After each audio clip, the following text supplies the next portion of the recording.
आणि आता बातमी मध्य प्रदेशातून येते। जबलपूर जिल्ह्यात काल पर्यटकांची क्रूज बुडाली होती। या दुर्घटनेत आतापर्यंत सुमारे 9 जणांना आपला जीव गमवावा लागलाय।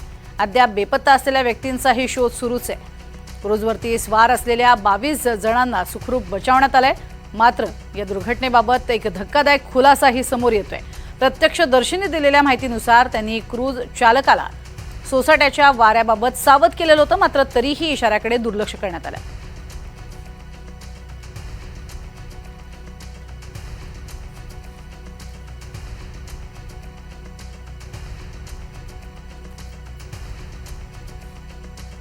सोसाट्याचा वारा असतानाही या तडाख्यामध्ये क्रूज धरणात बुडालं अशी माहिती इथल्या स्थानिकांनी दिलेली आहे।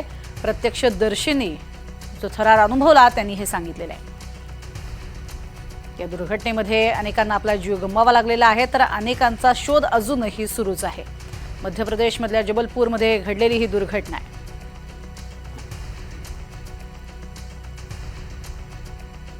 ही क्रूज बुडाल्यानंतर तिला बाहेर काढण्याचं काम सुद्धा तातडीनं सुरूच आहे।